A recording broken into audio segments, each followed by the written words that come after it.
Assalamualaikum. Jangan lupa like, comment, and subscribe. Bye. Assalamualaikum warahmatullahi wabarakatuh.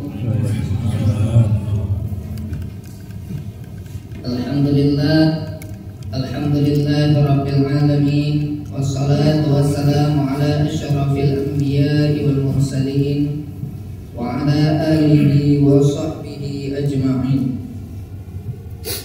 Rabbi shrah li sadri wa yassir li amri wahlul 'uqdatam min lisani yafqahu qawli. Sidang jamaah salat fardu zuhur yang dirahmati oleh Allah, seperti biasa setiap pada salat zuhur pada bulan Ramadan kita isi pada zuhur kita dengan pengajian Ramadan. Yang alhamdulillah pada siang hari ini pengajian Ramadan kita akan diusi oleh Al-Ustaz Gamal Akhyar LCMSH dengan tema sucikan hartamu dengan menunaikan zakat. Semoga bisa kita ikuti bersama sampai dengan akhir. Kita buka pengajian kita dan mengucapkan basmalah. Bismillahirrahmanirrahim. Kepada Ustaz waktu dan tempatnya kami persilakan. Bismillahirrahmanirrahim. Assalamualaikum warahmatullahi wabarakatuh.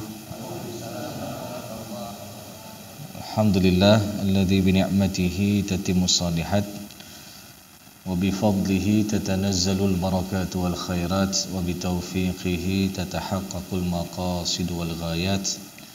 Asyhadu an la ilaha illallah wa asyhadu anna Muhammadar Rasulullah.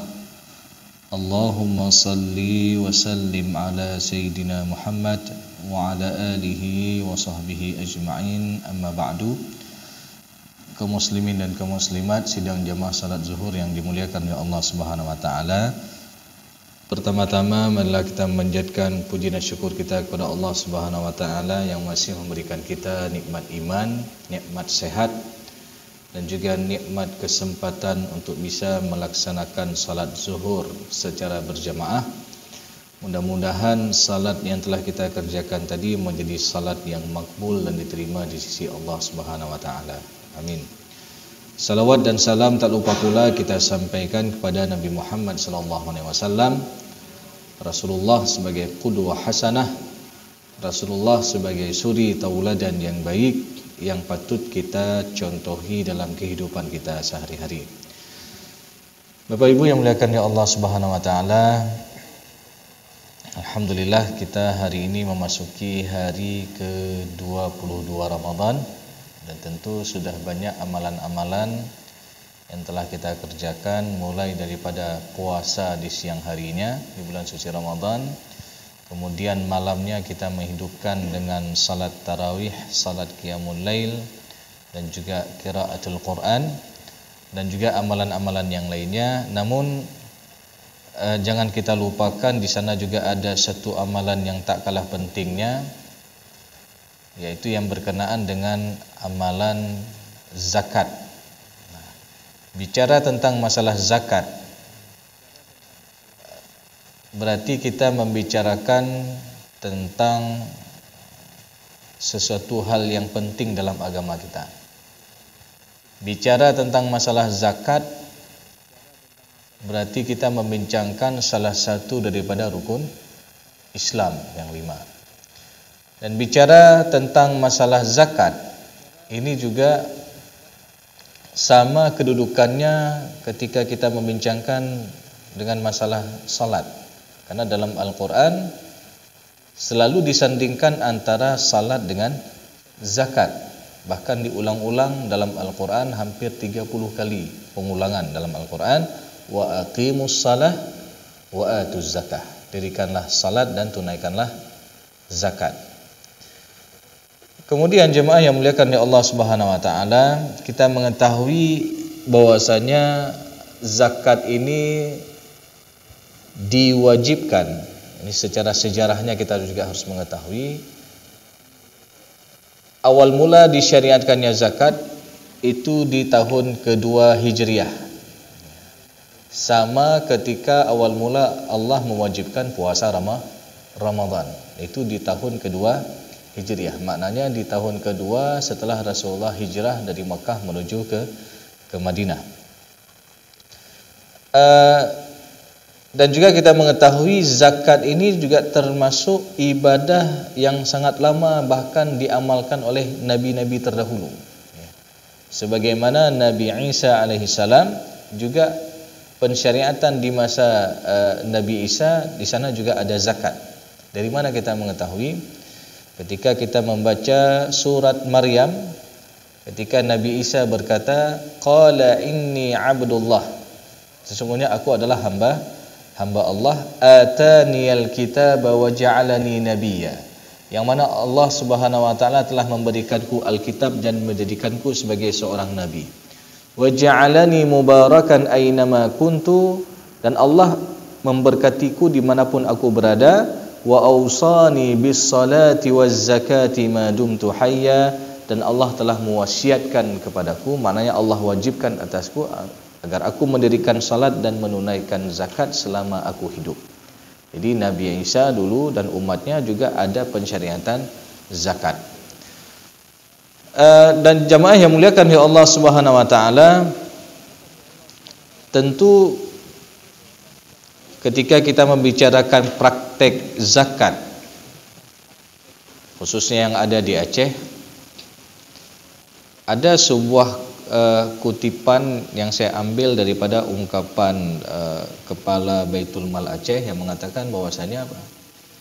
Untuk di Aceh, potensi zakat yang ada di Aceh itu mencapai 2 sampai 3 triliun rupiah. Ya. Jadi besar sekali sebenarnya potensi zakat. Tapi yang terrealisasi hanya sekitar 200-an miliar saja. Ya. Maka ada apa ini? Ya. Dengan potensi zakat yang sangat besar, tapi secara realitanya hanya sekian persen saja. Ya. Berarti ini menunjukkan bahwasannya mungkin ada sebagian orang yang tidak faham tentang tata cara pengeluaran zakat tersebut, ataupun ada orang yang kadang-kadang dia mengabaikan akan wajib zakat. Sehingga ketika kita lihat di dalam kitab-kitab fikih, ya, berkaitan dengan pembahasan ma hukmut tarikuz zakah, apa hukum bagi orang-orang yang meninggalkan zakat. Karena sekali lagi zakat ini dia cakupannya sangat luas, ya. Ada zakat fitrah yang kita tunaikan menjelang hari lebaran, ada zakat mal juga, zakat harta yang kita simpan. Ada juga zakat perniagaan, seorang pedagang itu juga ada rumus tersendiri dalam menghitung zakatnya. Ada juga zakat peternakan, ada juga zakat pertanian dan lain sebagainya. Jadi zakat ini luas sekali. Dan berbicara tentang masalah kaitan hukum orang yang meninggalkan zakat ataupun orang yang tidak menunaikan zakat, maka di dalam kitab fikih manhaji ala mazhab Syafi'i ini disebutkan apa? Ada 2 tipe orang-orang yang enggak mau keluarin zakat, ya. Tipe yang pertama adalah orang-orang yang enggak mau keluarin zakat, yang mana dia mengingkari akan wajibnya zakat. Jadi seakan-akan dia mengatakan apa? Oh, zakat ini enggak wajib lagi. Karena kenapa? Sudah ada pajak, cukup bayar pajak aja. Ya. Maka ketika ada orang mengatakan seperti itu, berarti dia mengabaikan ataupun dia mengingkari akan wajibnya zakat. Ketika dia mengingkari wajibnya zakat, itu sama dia dengan mengingkari salah satu daripada rukun Islam.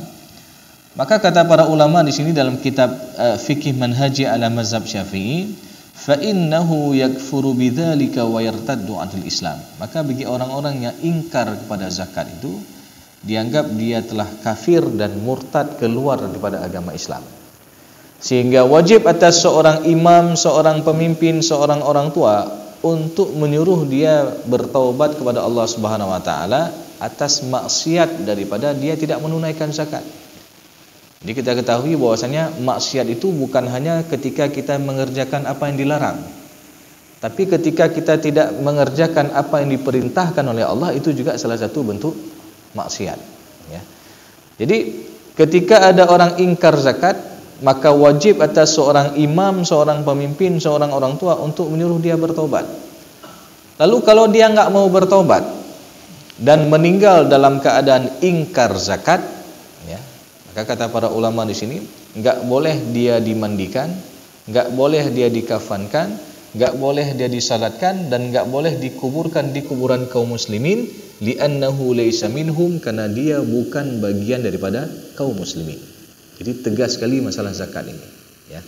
Nah, saking tegasnya juga ini dilakukan oleh Khalifah Abu Bakar As-Siddiq dengan apa? Memerangi orang yang tidak mau keluarin zakat. Dia diajak berperang, ya, orang yang nggak mau keluarin zakat. Nah, ini tipe yang pertama. Tipe yang kedua, ada orang yang nggak mau keluarin zakat, yang mana dia meyakini zakat itu salah satu rukun Islam. Dia meyakini zakat itu wajib ketika sudah memenuhi rukun-rukun dan syarat-syaratnya. Tetapi dia tidak mau keluarin zakat karena takut berkurang harta. Ini juga banyak orang seperti itu. Jadi dia ketika dia hitung-hitung, oh kena zakatnya dalam tahun ini misalkan sampai 15 juta. Lalu setan dia bisik dia, ini 15 juta ni dapat satu Honda satu. Ya. Tak usah bayar zakat aja, beli Honda aja. Jadi sehingga dia akhirnya terpengaruh dengan godaan seperti itu sampai-sampai dia enggak mau keluarin zakat. Maka dalam hal ini jamaah yang muliakan ya Allah Subhanahu wa taala, wajib juga atas seorang imam, seorang pemimpin, seorang orang tua untuk menyuruh dia bertobat kepada Allah Subhanahu wa taala. Nah, lalu kalau dia enggak mau bertobat dan meninggal dalam keadaan dia tidak menunaikan zakat, ya, maka zakat ini dihitung sebagai hutang berkaitan dengan hak Allah. Jadi kalau ada orang meninggal dunia semasa hidupnya dia belum mengeluarkan zakat, jadi ketika dia meninggal dunia, maka wajib bagi ahli warisnya untuk menginventarisir harta peninggalan almarhum, lalu diselesaikan berkaitan dengan hutang piutang. Jadi hutang ini ada dua macam. Ada hutang berkaitan dengan hak Allah dan ada hutang yang berkaitan dengan hak manusia. Hutang yang berkaitan dengan hak Allah apa contohnya? Ya, zakat salah satunya, selain daripada nazar. Jadi kalau ada orang bernazar, ini juga hutang kalau dia belum sempat melaksanakan nazarnya. Begitu juga zakat yang belum dikeluarkan, ini dianggap hutang berkenaan dengan hak Allah. Jadi diselesaikan dulu berkaitan dengan zakat tersebut. Kemudian juga hutang berkaitan dengan hak manusia, kemudian wasiat, baru setelah itu dibagi-bagi harta itu kepada para ahli warisnya. Nah, dan kalau dia meninggal dalam kondisi dia tidak mengeluarkan zakat, tapi dia meyakini dalam hatinya zakat itu wajib, zakat itu salah satu daripada rukun Islam, tetap dilaksanakan fardu kifayah. Jadi tetap dia disolatkan, dimandikan, dikafankan, disalatkan, dan dikuburkan di kuburan kaum muslimin. Tapi apa yang dilakukan itu termasuk daripada ciri-ciri orang-orang yang munafik, ya, karena dia tidak mengindahkan perintah Allah Subhanahu wa taala. Sehingga ketika kita lihat di dalam Al-Quran tentang ancaman bagi orang-orang yang tidak mau keluarin zakat, itu disebutkan dalam surat At-Taubah ayat ke-34 dan 35. Allah Subhanahu wa taala berfirman, "Walladzina yaknizuna adh-dhahaba wal-fiddah wa la yunfiqunaha fi sabilillah fabashshirhum bi'adzabin alim." Jadi, dan orang-orang yang menyimpan emas dan perak. Jadi kalau ada orang simpan emas dan perak, katakanlah sudah mencapai nisab 85 gram ke atas dan sudah disimpan selama setahun, maka wajib bagi dia untuk mengeluarkan zakatnya 2,5%. Tetapi di sini disebutkan dalam ayat ini apa? Orang-orang yang menyimpan emas dan perak, wala yunfiqunaha fi sabilillah, lalu dia tidak mau berinfak di jalan Allah, dia enggak mau keluarin zakatnya, maka apa kata Allah? Fabashshirhum bi'adzabin alim. Berikanlah kabar gembira kepadanya dengan azab yang pedih. Kira-kira dapat azab ini kabar gembira ataupun kabar yang tidak mengenakan? Ya. Jadi redaksi ayat ini adalah untuk menghinakan orang itu. Ya. Berikanlah kabar gembira kepadanya dengan azab yang pedih. Dan apa azab yang Allah berikan? Lanjutan ayat ke-35 daripada surah At-Taubah. Yauma yuhma 'alaiha fi nari jahannam. Di hari akhir nanti, harta yang dia simpan itu, ya, emas yang dia simpan itu akan dipanaskan dengan api neraka jahanam.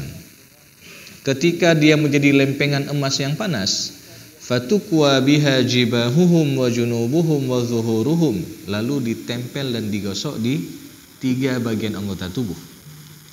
Yang pertama ditempel di dahinya, kemudian ditempel di lambungnya, kemudian ditempel di punggungnya. Ya. Jadi coba kita bayangkan lempengan emas yang sedang panas-panasnya tadi, ya, sedang berasap dia, ditempel di dahi, ditempel di lambung. Mungkin kalau Bapak Ibu sekalian pernah merasakan sakit asam lambung, ya, itu baru kena asamnya saja kita susah, ya, duduk susah, tidur susah, ya. Apalagi ini kena lempengan emas yang panas tadi. Kemudian di punggungnya, lalu Allah katakan, hadza ma kanastum li anfusikum fadzuqu ma kuntum taknizun. Maka rasakanlah ini yang dulu kalian simpan. Ya. Sehingga di dalam tafsir Ibnu Katsir, tatkala beliau mentafsirkan surat At-Taubah ayat ke-34 dan 35 tersebut, beliau membuat sebuah kaedah. Apa kaedah yang disampaikan oleh Imam Ibnu Katsir? Man ahabba syai'an, barang siapa yang mencintai sesuatu, wa qaddamahu ala ta'atillahi azza wa jalla, yang mana dia lebih cinta kepada sesuatu itu daripada taat kepada Allah, uzziba bihi, maka dia akan diazab dengan sesuatu yang dia cintai itu. Ya. Jadi barang siapa yang cinta kepada sesuatu, yang mana kecintaan terhadap sesuatu itu melebihi daripada taat kepada Allah, maka di hari akhir nanti dia akan diazab dengan sesuatu yang dia cinta itu. Contoh tadi. Berarti kalau ada orang yang enggak mau keluarin zakat, itu menunjukkan bahwasanya dia lebih cinta kepada hartanya itu daripada taat kepada Allah. Sehingga di hari akhir nanti hartanya itu sendiri yang akan mengazabnya. Dan ini juga berlaku untuk yang lainnya. Misalkan ada orang yang suka main batu misalkan. Ya, suka main batu. Sampai dia meninggalkan salat, ya. Berarti menunjukkan bahwasanya apa? Dia lebih cinta kepada permainan tersebut daripada taat kepada Allah. Sehingga di hari akhir nanti apa yang terjadi? Batu itu sendiri yang akan mengazabnya. Dipanaskan di hari akhir nanti, ditempel di dahinya. 6 ya. Ya. Boleh jadi seperti itu, ya. Karena kenapa? Dia lebih cinta kepada hal itu daripada taat kepada Allah. Begitu juga dalam Al-Quran kita lihat bagaimana Abu Lahab. Ya. Jadi Abu Lahab ini dia sangat cinta sama istrinya. Ya. Apa yang dikatakan oleh istrinya dia turuti. Istrinya suruh boikot Rasulullah, diboikot Rasulullah. Istrinya suruh menghadang dakwah Rasulullah, dia hadang dakwah Rasulullah. Berarti ini menunjukkan apa? Dia lebih cinta kepada istrinya daripada memenuhi panggilan Allah dan Rasulnya. Sehingga di hari akhir nanti apa yang terjadi? Dalam surat Al-Lahab itu disebutkan apa? Wa mra'atuhu hammalatal hatab. Istrinya sendiri nanti di hari akhir nanti yang akan membawa kayu bakar, yang akan membakar Abu Lahab. Coba kita bayangkan bahwasanya di dunia kita cinta kali sama dia, ya, sama istrinya dan lain sebagainya. Di hari akhir nanti, ya, dia yang akan mengazab kita. Karena kenapa? Kecintaan kita kepadanya melebihi daripada taat kepada Allah Subhanahu wa taala. Jadi ini jemaah yang muliakan ya Allah Subhanahu wa taala tentang bahaya ketika ada orang yang enggak mau keluarin zakat, berarti itu menunjukkan bahwasanya dia lebih cinta kepada hartanya daripada taat kepada Allah, sehingga hartanya itu sendiri yang akan mengazabnya di hari akhir nanti. Dan jangan kita mengira, oh siksaan api neraka ini paling sebentar. Ya, paling siat alihnya tanya umat Nabi Muhammad tamu syurga, ya. Jangan kita mengira azab itu sebentar, ya. Ketika kita melihat tafsir dari surat At-Taubah ayat ke-34 dan 35 tersebut, itu disebutkan apa? Ketika diazab, dia ditempelkan lempengan emas yang panas tadi di dahinya, di lambungnya, di punggungnya, ya. Setiap kali dingin, Ya, dalam hadis tersebut disebutkan dipanaskan lagi, ditempel lagi, diazab dia, ditempel di dahinya, di lambungnya dan di punggungnya. Setiap kali dingin dipanaskan lagi, lalu ditempel lagi, diazab lagi dia. Dan begitu kesehariannya yang berlaku ketika dia berada dalam api neraka. Yang mana hitungan satu hari akhirat itu disebutkan apa? Dalam surat As-Sajdah, ka'alfi sanatin mimma ta'udun, sama dengan 1000 tahun dia hidup di dunia, ya. Satu hari akhirat hitungannya 1000 tahun dia hidup di dunia. Bahkan dalam hadis yang lain sebutkan fi yaumin kana miqdaruhu 50 alf sanah. Jadi satu hari hitungan akhirat kadarnya sama dengan 50.000 tahun. Ya, satu hari. Ya. Kalau kita bilang 50.000 lah, 1000 tahun. Coba kita bayangkan, kita hari ini hitungan Masehi, tahun ini kita berada di tahun 2024, dari awal Masehi sampai dengan hari ini. Hitungan hari akhirat kalau kita konversikan dengan hitungan hari akhirat, baru berapa hari? Baru 2 uruk, baru 2 hari. Ya, karena satu hari sama dengan 1000 tahun hidup di dunia. Jadi jangan kita mengira azab di hari akhir nanti sebentar, ya. Jadi ini jemaah yang muliakan ya Allah Subhanahu wa taala. Ini penting kita ketahui bersama. Kemudian juga di dalam ayat yang lain ketika Allah menyebutkan dalam surat Ali Imran ayat ke-18 disebutkan apa? Wala yahsabanna alladhina yabkhaluna bima atahumullahu min fadlihi huwa khairan lahum bal huwa syarrul lahum sayutawwaquna ma bakhilu bihi yaumal qiyamah. Dan janganlah kalian mengira, ya, ketika dia bakhil terhadap harta yang telah Allah berikan kepadanya, itu baik baginya. Maknanya dia bakhil ini kikir, pelit, ya, enggak mau berbagi, enggak mau dia keluarin zakat, dia kira itu baik baginya. Enggak.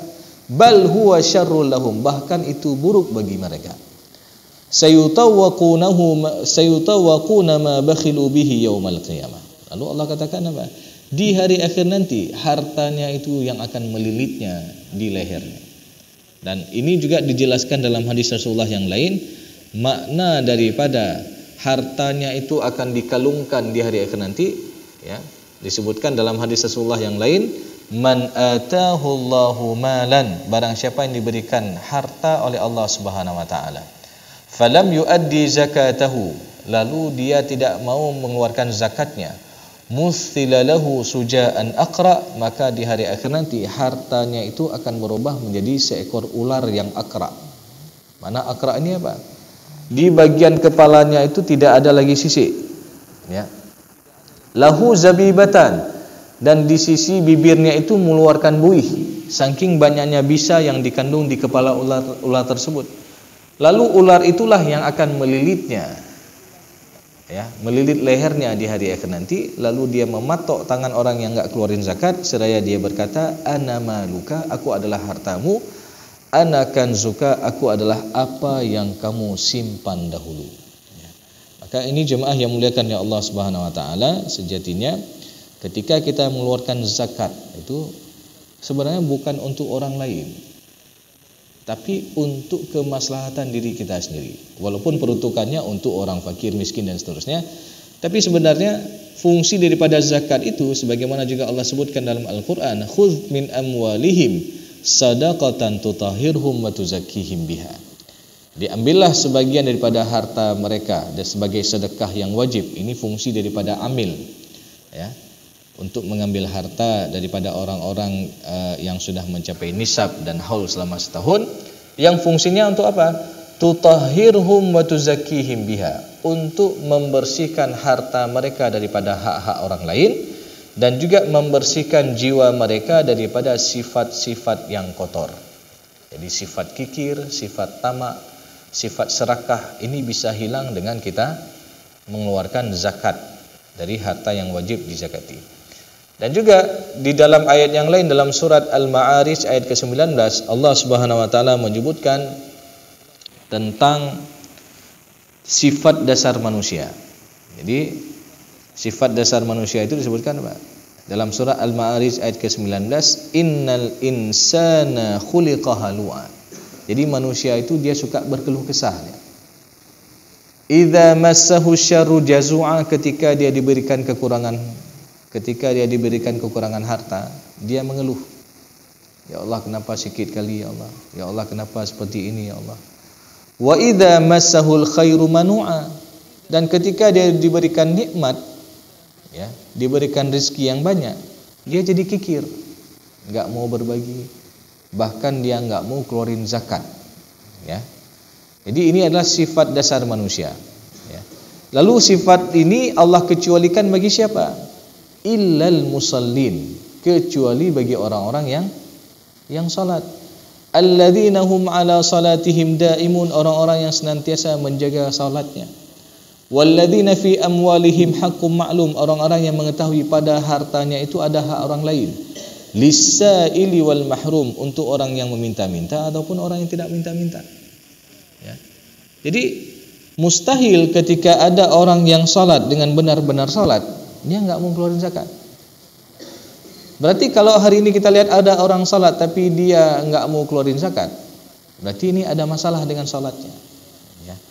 Karena fungsi daripada salat itu sebagaimana disebutkan dalam Al-Qur'an juga, selain kita ingat kepada Allah, bahwasanya wa aqimis shalah innas salata tanha anil fahsya'i wal munkar, ya.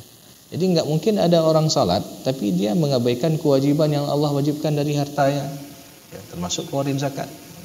Jadi ini penting kita ketahui bersama jemaah yang muliakan oleh Allah Subhanahu wa taala, karena sekali lagi fungsi daripada zakat itu adalah untuk membersihkan harta kita daripada hak-hak orang lain, fakir miskin dan lain sebagainya, dan juga fungsi daripada zakat itu adalah untuk membersihkan jiwa kita dari sifat-sifat yang kotor.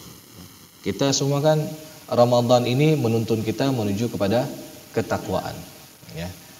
Tentu dengan ritual ibadah yang kita lakukan dari puasa Ramadan tadi, qiyamul lail, qiraatul Quran, kita bayar zakat, ini semua akan menghantarkan kita menuju kepada ketakwaan yang sejati. Maknanya Allah bersihkan semua hati kita.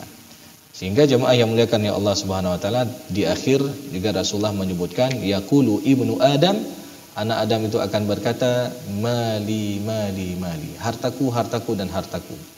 Dan tidaklah harta kalian, kata Rasulullah, melainkan apa yang kalian makan itu akan habis, dan apa yang kalian pakai daripada pakaian yang bagus lama-lama akan lapuk, akan lesuh, akan luntur, dan apa yang kalian simpan itu belum tentu jadi milik kalian. Kadang-kadang ada orang berbangga-bangga dia punya miliaran dalam tabungannya, itu belum tentu jadi miliknya. Kalau Allah wafatkan dia hari ini, semua itu akan diperebutkan oleh ahli warisnya. Tapi apa yang dia infakkan di jalan Allah, apa yang disedekahkan di jalan Allah, apa yang dia keluarkan daripada zakat daripada hartanya tersebut, ini semua yang akan menemaninya sampai dengan hari akhir nanti. Mudah-mudahan jemaah yang muliakan Allah Subhanahu wa taala, kita bisa menjaga amanah harta ini dan mempertanggungjawabkan amanah harta yang telah Allah berikan kepada kita.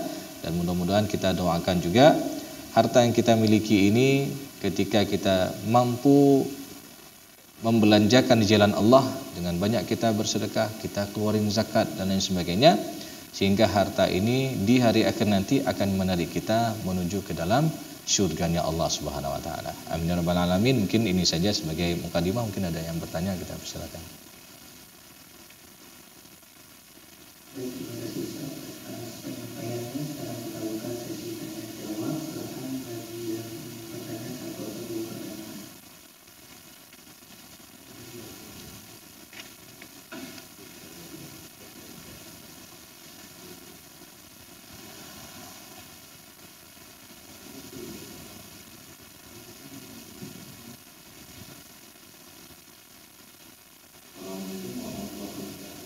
Waalaikumsalam warahmatullahi wabarakatuh.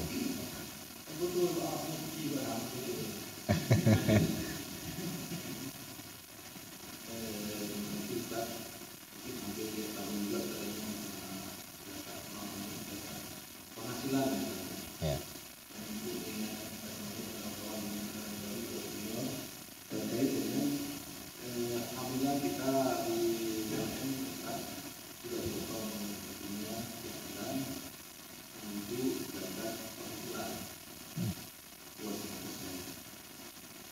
pelayan masuk boleh dipotong 8%, belum lagi pajak dan lain sebagainya. Jadi terkait dengan itu kami menginginkan terkait dengan sisa yang dipotong itu. Saya potong kan masih ada hikmatan, sehingga sampai bisa lagi tahun depan. Cuma masalahnya yang kita tunggu hisap itu di akhir tahunnya kita potong pada tahun Kamariah di bulan puasa ini. Di puasa depan udah masuk lagi. Jadi kalau kita kalau 83 gram 85. mobil ke rumah. Yang kita hitung nanti ke depannya, apakah di akhir waktu haulnya di puasa atau yang maksimalnya, atau maksimalnya di bulan Rajab tinggi ya, kalau sudah mendekati Ramadan ya turun ya. Atau gimana? Ya kita memutuskan hati. Yang kedua terkait dengan emak, ini ada perbedaan pendapat juga Ustaz Emak. Ini ada kawan juga beriman minta melaksanakan juga beriman pada tentang dua. Emas yang sekarang ini kena yang biasa kita dengar itu kan emas yang berbatangan atau emas untuk simpan. Ya emas untuk perhiasan yang dihitungnya ada yang perhiasan itu kena. Ada yang bilang perhiasan kena.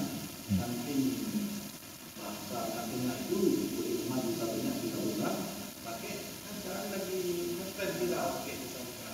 Kita kena dekat. Atau emang nggak ada juga dia nggak kena apa gimana? Iya.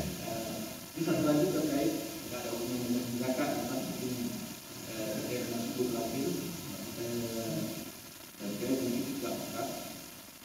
Kita dengar itikaf itu kalau kita ada itikaf batal kalau berhubungan suami istri itu gimana? Ya.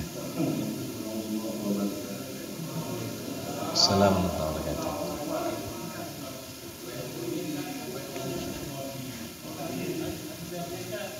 Masya Allah. Kayaknya pertanyaan terakhir yang penting ya. Ya. Jadi berkaitan dengan pertanyaan terakhir tadi, itu disebutkan di ayat 187 Al-Baqarah. Wala tubashiruhunna wa antum aakifuna fil masajid. Ya. Wala tubashiruhunna, maknanya enggak boleh melakukan hubungan suami istri sedangkan engkau dalam keadaan beriktikaf di masjid, ya. Karena kalau iktikaf yang benar-benar itu adalah ketika dia mulai masuk di 10 terakhir, ya.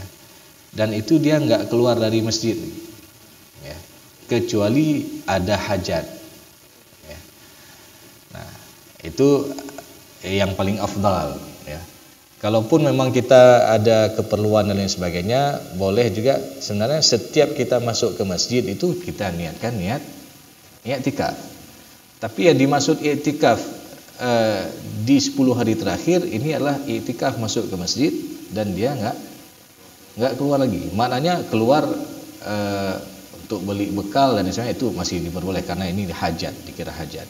Ya, karena teringat kami dulu ketika di Mesir itu waktu lagi kuliah itu i'tikaf di Masjid Amr bin As, ya.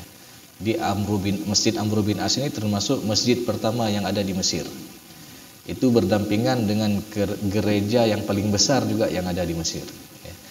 Jadi di sana i'tikaf. Jadi di sudut sisi masjid itu memang dikhususkan untuk orang i'tikaf dengan bawa barang tas ransel dan sebagainya. Dan itu difasilitasi juga buka makanan berbuka, kemudian sahurnya, ya. Dan selama 10 hari itu enggak pulang-pulang, mandi di masjid semua, ya. Jadi kalau dikatakan dengan i'tikaf di 10 hari terakhir, maknanya seperti itu, ya. Tetapi ketika kita mungkin ada hajat, ada keperluan dan sebagainya, maka setiap kali kita masuk ke masjid itu kita niatnya untuk i'tikaf. Nawaitul i'tikaf. Ya, jangan lupa kita niat kita i'tikaf. Sama seperti hari ini misalnya. Kita tadi sudah salat zuhur tadi. Habis salat zuhur kita juga niat i'tikaf. Ya. Untuk mendapatkan keutamaan daripada pahala i'tikaf. Walaupun ini berbeda dengan pahala i'tikaf bagi orang yang yang dia mukim ataupun dia bermalam sampai hari raya. Ya. Jadi seperti itu. Makanya tadi disebutkan wala tubashiruhunna wa antum aakifuna fil masajid. Kalau orang yang niatnya seperti di awal tadi itu batal pahala i'tikafnya ketika dia melakukan hubungan suami istri. Baik. Kemudian yang kedua berkaitan dengan permasalahan zakat, ya. Jadi di tempat kita bekerja, setiap kali gaji setiap bulannya itu dipotong zakat, ya. Dan tentu ini juga berdasarkan permasalahan ijtihad, ya. Karena kita ketahui masa Rasulullah enggak ada zakat penghasilan, ya. Jadi ijtihad ulama yang mengatakan bahwasanya pada penghasilan seseorang itu dia juga wajib dia keluarin zakat. Nah, kadang-kadang yang terjadi di tempat kita itu ketika diakumulasi sampai setahun misalkan. Mungkin ada juga orang yang enggak sampai nisab tapi dipotong juga. Ada juga seperti itu, ya. Maka pada dasarnya itu bukan dianggap sebagai zakat tapi sebagai infak ataupun sedekah, ya. Nah, karena seperti ini syarat kewajiban zakat itu yang pertama disebutkan apa? Ayyakuna fadilan an hajatid daruriyah. Jadi apa-apa yang lebih dari hajat yang darurinya, hajat pokoknya. Misalkan apa? Seperti misalkan dia dapat gaji, lalu dia beli makanan, beli pakaian, kemudian untuk listrik rumah, untuk transportasi dan sebagainya. Intinya hajat secara pokok. Nah, ini dikurangi dulu. Lebihnya baru nanti ketika kita lihat sudah mencapai nisab atau belum, ya. 85 gram berarti kalau nilai 1 gramnya 1 juta, berarti kalau dia ada simpanan selama setahun 85 juta ke atas dan telah disimpan selama setahun, ya, maka itu wajib dikeluarkan zakatnya. Maka hitungannya tadi whole setahun. Walaupun tadi sebagaimana tadi Abang katakan belum sampai setahun, katakanlah di bulan Rajab udah 100 juta, ya. Tapi menjelang masuk bulan Ramadan, ya, karena persiapan megang, ya, ataupun apa ya misalkan, ataupun dia ada keperluan yang mendadak dan lain sebagainya, bisa jadi untuk berobat dan lain sebagainya. Nah, di ketika pas setahun, ya, ketika dilihat hartanya, uangnya udah 80 juta, ya, maka dalam kondisi seperti ini tidak wajib zakat, ya. Dengan catatan dia enggak ada niat untuk lari dari zakat. Nah, kadang-kadang ada orang niatnya lari dari zakat. Sama kayak peternak kambing. Peternak kambing itu setiap 40 ekor itu wajib dikeluarkan 1 ekor kambing sebagai zakatnya, ya. Kadang-kadang ada orang yang ketika sudah sampai 39 ekor, nah, ini dia sembelih misalkan, ataupun dia jual satu, dia niatnya kayak mana cara untuk enggak kena zakat, maka Allah mengetahui apa yang terbetik dalam hati seseorang, ya. Jadi jangan kita ada niat untuk lari dari zakat, ya. Jadi ini kemudian apa lagi? Oh, perhiasan, ya. Berkaitan dengan emas, ya. Kita tahu zakat emas tadi langsung Allah sebutkan di dalam surat At-Taubah tadi, ya, orang yang menyimpan emas dan perak. Walaupun para ulama memberikan tafsilan ataupun menguraikan lagi mananya zakat mana yang kena wajib zakat, mana yang tidak. Yang kena wajib zakat adalah emas yang disimpan, ya. Misalkan seperti emas batangan, ya, yang niatnya memang dia untuk investasi, ya. Memang kalau tadi sebagaimana Abang mengatakan, sekarang memang lebih mudah kita simpan emas, maksudnya lebih untuk menjaga nilai, ya. Karena kita ketahui nilai emas itu dia nggak ada namanya inflasi, tapi kalau uang kita simpan misalkan 100.000 setahun yang lalu ataupun 10 tahun yang lalu, 100.000 10 tahun yang lalu ketika kita belanja itu penuh mungkin 1 troli misal, ya. Tapi kondisi hari ini 100.000 cuman dapat mungkin 2 ataupun 3 item belanjaan saja, ya. Berarti di sana ada inflasi secara nilai. Tapi yang namanya emas itu untuk menjaga nilai. Contoh misalkan, dulu masa Rasulullah 1 ekor kambing senilai 1 dinar. 1 dinar ini kan 1 mata dinar ini mata uang emas. Jadi 1 dinar ini setara dengan 4,25 gram emas. Ya. Jadi 4,25 gram emas. Dulu masa Rasulullah 1 ekor kambing dapat 1 dinar. Sekarang kalau kita mau beli dengan kalau kita ada simpan dinar, ya, itu kan masih dapat 1 ekor kambing, ya. Karena 4 gram berarti kalau kita 1 gramnya 1 juta udah 4 juta. Ya. Dapat 1 ekor kambing yang udah mantap kambingnya. Ya. Jadi ini untuk menjaga nilai sebenarnya. Makanya banyak juga orang yang menginvestasikan hartanya ke emas. Ya. Makanya emas ini karena dia an-nama wa ziyadah, dia tumbuh dan berkembang, maka dia kena zakat. Ya. Kena zakat 2,5%. Dan ketika sudah disimpan selama setahun. Berkaitan dengan perhiasan, nah ini juga ada perbedaan pendapat ulama. Perhiasan bagaimana yang dikategorikan kena zakat dan mana yang tidak kena zakat, ya. Jadi perhiasan yang tidak kena zakat itu adalah perhiasan yang setiap hari yang dia pakai. Contoh misalkan, ada seorang perempuan pakai cincin 2 mayam. Cincin 2 mayam ini memang sehari-hari dia pakai, ya. Enggak pernah dia lepas pun, ataupun ya kalaupun dia lepas sebentar habis itu dia pakai lagi. Memang sudah biasa dia pakai. Maka cincin ini enggak kena wajib zakat emas, ya. Tetapi kalau yang misalkan beli emas tadi, yang dipakainya hanya sebentar ataupun beberapa kali dalam setahun. Misalkan ketika ada acara pesta pakai, ya, waktu nggak pakai, banyak disimpannya, maka ini juga wajib dia keluarin zakat, ya, untuk kehati-hatian. Jadi jangan sampai emas ini, harta ini yang akan mengazab kita di hari akhir nanti. Karena sekali lagi yang dikeluarkan itu cuma 2,5% dari harta yang kita simpan, ya. Jadi enggak banyak sebenarnya. Tapi sekali lagi yang namanya perintah itu juga ujian bagi seorang hamba, ya.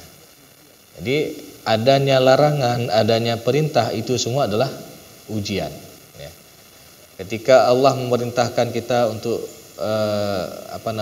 keluarin zakat, ini juga Allah ingin menguji seorang hamba, apakah dia mau ikut perintah Allah ataupun tidak. Jadi seperti itu, kan.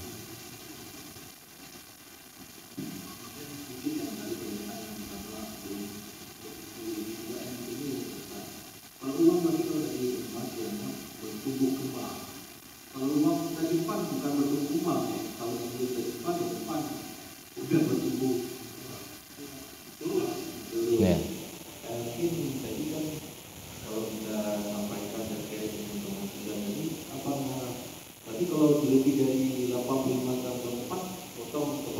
Ya, kena lagi zakat. Ya. Kawan-kawan semua, ya, bantu Pak Wan terus emas. Jadi kalau nggak kena zakat, pakai terus rugi emas tuh perhiasan. Kalau pusat mana di tangan, Ya. ini demikian. Ya.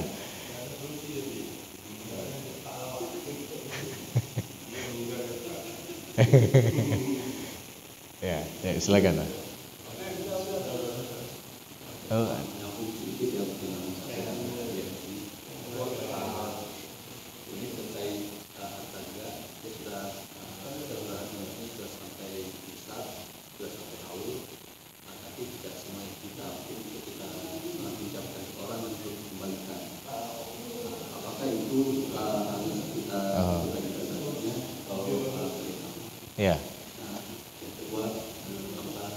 Yang kedua adalah teman yang bertanya ke saya, dia ada abangnya, ibunya tertulang mentah dan sudah sempat bekerja, dia tetap kerja lagi, tinggal di rumah mertuanya. Memang untuk makan sehari dia makan dari rumah mertuanya yang itu sudah pensiun sebenarnya. Tapi kebutuhan di luar itu seperti ustaz dan sebagainya dia sering pinjam dari keluarga. Bahkan dia bisa membayar zakat kepada keluarga tersebut. Seperti itu termasuk di antara zakat. Seperti mungkin ini tidak terkait dengan zakat yang tidak zakat. Ini kebetulan ada teman juga tanya, dia pernah pesan makanan online. Kadang-kadang dia pesan 3 bungkus dan sampai 4. Dia tanya kepada pejualnya, ini kok ini tidak bisa 4 dan pesannya 3. Tapi itu yang memang yang diberikan dari memakan tersebut. Anda kan tidak rugi, berarti itu di Anda itu kata pejualnya. Apakah makan itu bisa dimakan? Kalau tidak, kan dia juga bisa rusak atau tidak memberikan jual. Oke.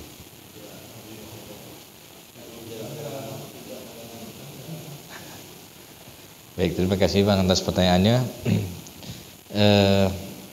Saya jawab yang terakhir dulu berkaitan dengan tadi yang dipesan 3, lalu diantar sama ojol sampainya 4 sana, ya. Maka apakah satu ini halal dimakan ataupun tidak? Maka ini harus dikonfirmasi ke tokonya, ya. Paling tidak sekarang kan sudah ada telepon, ya, walaupun untuk balik jauh misalkan, ya. Berarti ataupun jangan-jangan memang ada bonus misalkan, ya, dari pihak toko. Maka ini yang satu ini termasuk yang syubhat kalau dia makan, kan. Berarti lebih bagus dia konfirmasi dulu apakah ini dianggap sebagai bonus ataupun ini memang salah taruh dan ada kelebihan. Maka ini nanti disepakati apakah dia transfer lagi ataupun bagaimana, ya. Yang jelas jangan sampai kita langsung memakannya, karena apa yang kita makan itu akan mempengaruhi terhadap kualitas ibadah kita, ya. Jadi kalau kita memakan makanan yang haram, pasti kita dalam hal ibadah malas kita. Jadi susah untuk beribadah, ya. Kemudian yang kedua tadi berkaitan dengan orang yang menerima zakat, ya, asnaf penerima zakat. Jadi asnaf penerima zakat ini itu disebutkan dalam surat At-Taubah ayat ke-60, ya. Ada beberapa asnaf penerima zakat. Innamas shadaqatu lil fuqara'i wal masakin wal 'amilina 'alaiha wal mu'allafati qulubuhum dan seterusnya. Jadi yang termasuk kategori 8 asnaf penerima zakat ini, ya, dia fakir, miskin, ya, mu'allaf, kemudian amil, orang yang terlilit hutang, ya, kemudian juga ibnu sabil, ya, fisabilillah, ya. Jadi kalau kita ingin mengeluarkan zakat terhadap saudara kita, yang jelas yang enggak boleh keluarin zakat ke atas dan ke bawah. Apa maknanya? Ke atas itu untuk orang tua, dan ke bawah itu adalah untuk anak. Itu enggak boleh. Walaupun anaknya misalkan dalam merantau fisabilillah, sedang menuntut ilmu. Jadi orang tuanya enggak boleh dia niatnya, oh kalau bagi zakat ke anak lu aja. Anjir. Karena itu orang yang wajib dinafkahi, ya. Tapi selain itu yang masih dalam keluarga terdekat itu boleh diberikan selama yang diberikan itu termasuk daripada asnaf penerima zakat, ya. Fakir miskin, apa beda fakir dengan miskin? Ya, kalau fakir ini kondisinya lebih parah daripada miskin, ya. Jadi fakir ini kalau misalkan orang sehari makan 3 kali, dia hanya mampu misalkan sekali ataupun 2 kali, ya. Sedangkan miskin, orang yang dia punya tanggungan 10, tapi dia hanya mampu menghandlenya 6 orang misalkan. Nah, itu dikatakan sebagai miskin, ya. Maka kita lihat dalam kondisi tadi, apakah orang tadi termasuk kepada asnaf penerima zakat ini, golongan ini, kalau dia masuk boleh kita berikan. Ya. Kalau dia nggak masuk, kadang-kadang ada juga orang berutang proyek. Ya. Apakah dia dianggap sebagai penerima zakat? Nah, tentu ini kan nggak patut dia menerima zakat, karena hutangnya itu bukan untuk memenuhi hajat pokoknya, tapi lebih kepada tahsiniyat, lebih kepada kebutuhan yang tersier dan lain sebagainya. Nah, ini dia. Kemudian tadi yang pertama tentang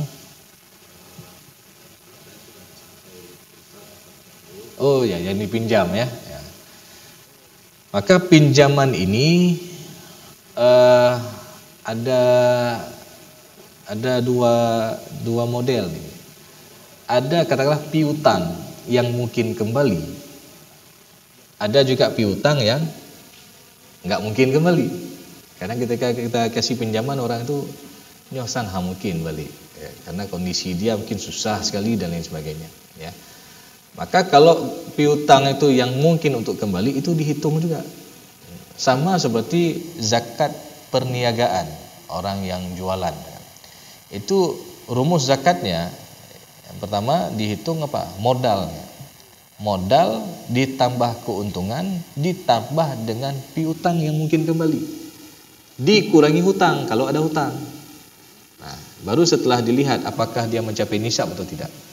Kalau mencapai nisab 85 gram, ya tadi 85 juta misalkan kalau kita hitung 1 gramnya 1 juta, maka wajib atau dikeluarkan 2,5% tadi.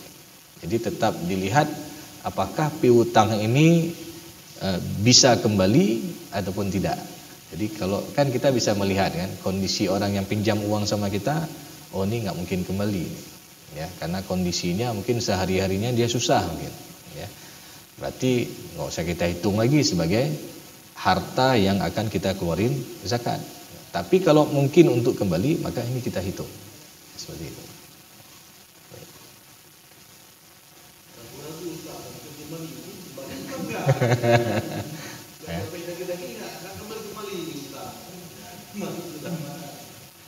Ya, dia ragu-ragu ini kan ada persennya. Kalau dalam fikih itu ada syak, ada waham, ada zan, ya. Maknanya kalau zan itu 60 ataupun 70% itu lebih kepada positifnya daripada negatifnya, ya. Kalau syak itu 50-50, ya. Kalau waham itu lebih kepada negatifnya daripada positifnya. Jadi seperti itu. Makanya kalau itu memang bisa kembali, maka sekali lagi itu dihitung sebagai harta yang mungkin untuk dikeluarkan zakatnya. Tapi kalau nggak mungkin kembali, nggak usah dihitung, ya. Karena sekali lagi hutang piutang ini juga salah satu bentuk ibadah. Karena dia bagian daripada wa ta'awanu 'alal birri wat taqwa. Wala ta'awanu 'alal ismi wal 'udwan. Jadi saling tolong-menolong untuk kebaikan dan ketakwaan. Jadi ketika ada orang susah, lalu dia minta pinjaman, kita kasih, maka ini juga salah satu bentuk ibadah kita, ya. Tapi ketika dia mampu untuk membayar tapi enggak mau bayar, itu namanya zalim, ya. Maka ada hadis Rasulullah yang mengatakan matlul ghani zulmun, menunda-nunda bayar hutang padahal dia sanggup untuk membayarnya adalah salah satu bentuk kezaliman. Yang sangat kita sayangkan kadang-kadang waktu pinjam itu gadah, ya. Ini anak aktif lihat nih. Ya.